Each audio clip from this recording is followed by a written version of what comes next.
Wow, what do you know? It's time for the Pocket Knife Show.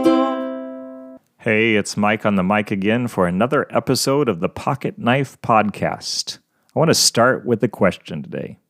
How many high-risk behaviors have you engaged in during the past 2 weeks? In the past 14 days, have you done any of these things? Gone hang gliding? Snorkeled in shark-infested waters? Tiptoed along the edge of a cliff? Played hopscotch on the center line of a highway? Set off aerial fireworks in your backyard? Attended in-person worship services at your church? Yeah, I know, sitting in a pew, singing a few songs, listening to a sermon with a few others doesn't seem all that dangerous, but no matter what list you look at, when state health officials state what they believe to be riskier behaviors during this pandemic, church services are found near the top. Live worship is only slightly safer than attending family reunions or walking through a buffet line. I'll let you in on what the highest risk behavior is in a second, but first let me read a story that hints at this dangerous practice. It's a parable that Matthew places at the end of Jesus' Sermon on the Mount.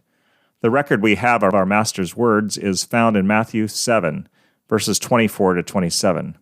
The story comes on the heels of dozens of teachings about subjects ranging from prayer to divorce to taking oaths to loving your enemy. Listen as I read. Therefore, everyone who hears these words of mine and puts them into practice is like a wise man who built his house on the rock. The rain came down, the streams rose, and the winds blew and beat against that house. Yet it did not fall because it had its foundation on the rock.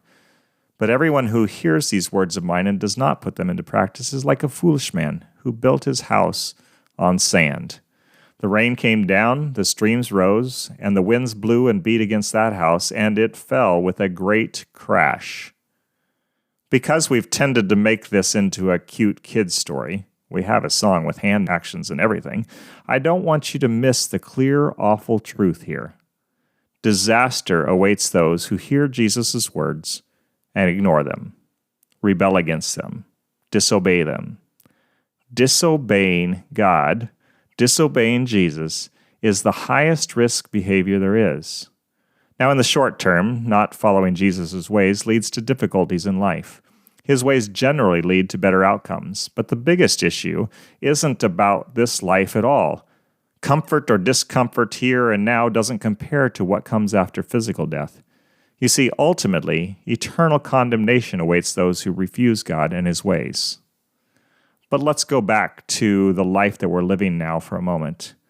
I was reading Amos's words recently, and in Amos 4, 6 through 11, the prophet says over and over that God, trying to get his people's attention, causes terrible things to happen. Let me read those verses. I gave you empty stomachs in every city and lack of bread in every town, yet you have not returned to me, declares the Lord.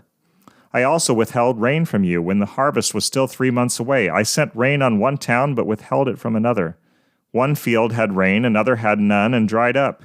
People staggered from town to town for water, but did not get enough to drink. Yet you have not returned to me, declares the Lord. Many times I struck your gardens and vineyards, destroying them with blight and mildew. Locusts devoured your fig and olive trees, yet you have not returned to me, declares the Lord. I sent plagues among you, as I did to Egypt. I killed your young men with the sword, along with your captured horses. I filled your nostrils with the stench of your camps, yet you have not returned to me, declares the Lord. I overthrew some of you, as I overthrew Sodom and Gomorrah. You were like a burning stick snatched from the fire, yet you have not returned to me, declares the Lord. Every time God says through Amos, yet you have not returned to me. The implication is that God, desiring reconciliation with sinners, brings difficulties and troubles into their lives so that they will turn to Him, so that they will turn away from sin and seek God. I hope I'm not going too far, but I want to make sure that this message hits home with each of you. What if God is trying to get your attention right now? What if He is sending calamity my way so that I will return to Him? Could these words come from God's mouth? I sent coronavirus among you, yet you have not returned to me.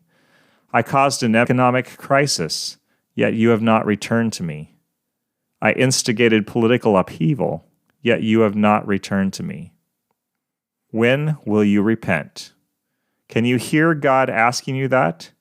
Can you hear God asking the church that? Forget about all the other people, the dumb people, the smart people, the liberal people, the conservative people, the gay people, the racist people, the people who are different than you. For a moment, forget about all of them and hear God's voice. Repent, my son. Return to me, my daughter. Return to me. Oh no, it's sad, I know. We've come to the end of the show. See you next time.